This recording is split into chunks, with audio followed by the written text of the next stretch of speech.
When I first got into solar, I wanted something that was just going to cover over some basic power outages. And so I went and got an EcoFlow Delta 2 with an extra battery. I went and put up a couple of solar panels on my shed and wired it. And it was great until it wasn't. Hi, I'm Cameron. Welcome back to the Busy Gardener channel. In this video, I'm going to walk you through how I went from a portable setup to a permanent one that powers a bunch of my house. And you'll want to stay tuned to the end because there's one part of this build that almost cooked my cables. Literally. Let's get busy.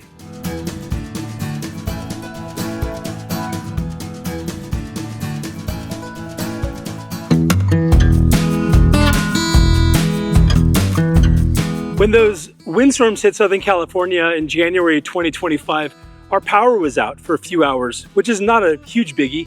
Our neighbors on that side of the street and the street behind us, however, their power was out for a few days. And that's when I realized that this cute little power supply wasn't going to cut it if the power went out for real. So that's when I decided to go for a more permanent solution. Now, don't get me wrong, this thing's wonderful for camping and things like that, but in a grid down situation, we need something more durable. Now, we actually have solar panels on our guest house. We were required to put them on. The thing is, like most residential properties, the solar panels are grid tied, which means the inverters only function when there's power going. They're made to pump electricity back onto the grid. It's not made for a grid down situation. So I knew I needed to take matters into my own hands. I did that on my shed. I want to show you what it is. This is going to be an easy project. I got 8 Renogy 200 watt panels. I got a Victron solar charge controller, I got a no-name inverter, and I got a few LifePo lithium batteries. And I thought, I'm set. But there was one mistake that almost derailed the whole thing, and I'll tell you what that is in just a second. By the way, have you ever started a project that you thought was a small project and only realized halfway through that you were in way over your head? If you are, you're my people. What is that thing? Let me know in the comments so we can cry together. All right, let me show you the inside of this thing. So here's what went wrong. I built this entire system around 12 volts. It was a 12 volt system, and there were a lot of good reasons for that because I thought, okay, if I have a few batteries and one goes bad, I can just pull one out and I'm still at 12 volts. I was thinking redundancy. But if you've ever studied how watts are created, watts are voltage times amperage. And if you know what you're talking about, you already know where I'm going with this. And if you don't know what I'm talking about, you're about to find out. Turns out that the more current there is, the more heat is generated. And a 12 volt system, in order to get enough watts at 12 volts, has to pump a ton of current, and that heats cables up immensely. High current equals heat, and heat next to flammable stuff equals fire. Fire no good. I didn't realize there was a problem until I came out and felt this cable coming from the solar charge controller and at this breaker here.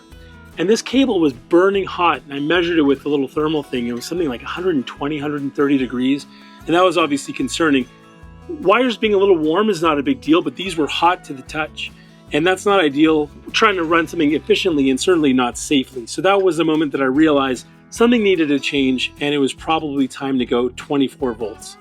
There were a bunch of things as I upgraded to 24 volts that were going to need to change, and I'd also learned some lessons along the way that informed how I was going to approach this rebuild. The first was changing my inverter to a 24 volt inverter.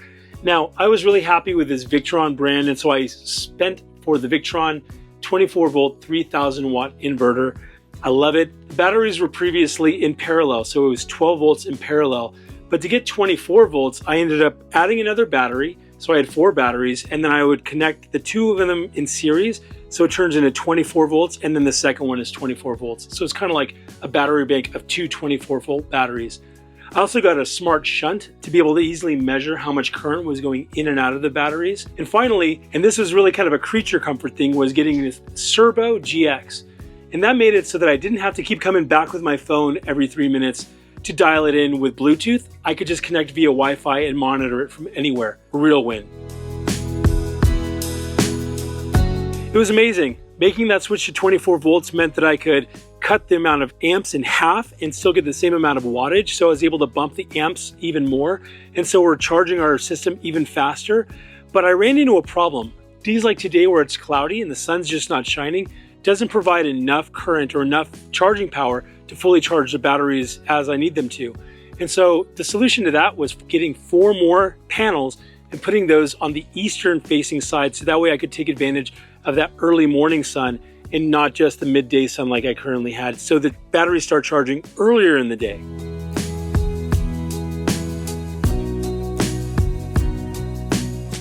Once we had the shed fully set up, I was thrilled. We had our 3D printer running off of it, our seed starting rack was being powered by it, the lights and everything in there.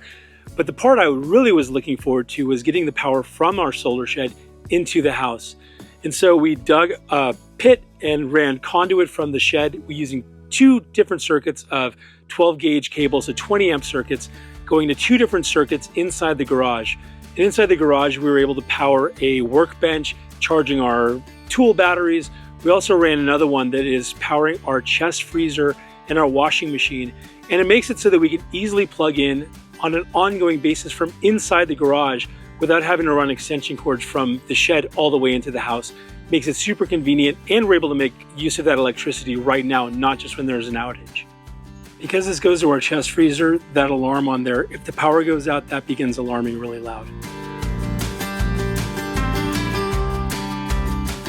One of the things I found is that we're producing way more solar than we use, especially when the sun is shining. And so I'm wondering, what do we do with all this extra solar when the batteries are topped off, when the washing machine's not running, the freezer's really efficient? So I'd love to hear, what should we do with all this extra solar while the sun is shining? Put that down in the comments, and I may do a follow-up video with your idea.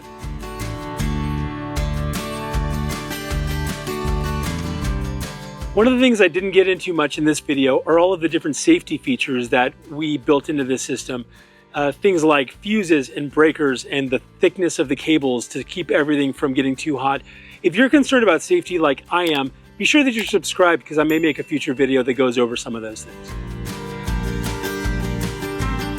What are some things that I've learned? If I were going to advise somebody to do this, what would I tell them to do?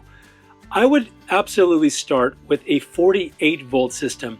One of the downsides of using something that is lower voltage is that you need to use much thicker cables. They're more expensive, they're harder to work with, and they're really not necessary. And they have so many purpose-built 48 volt batteries that you can buy, which are geared exactly for something like this. So if I were to do it over again, I would start with 48 volt straight out of the gate. I also found that I had to upgrade my cables a couple of times because I really hadn't considered expansion in mind.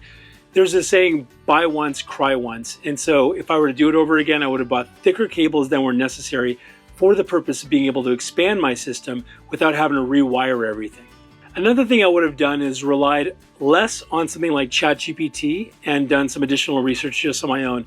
It's a great shortcut in some ways and can get the mind thinking and giving you ideas, but I'm convinced that it's also trying to burn your house down. So if you get something on ChatGPT, confirm that online and just use it to spur ideas. Don't rely on that, because sometimes it just gets it wrong.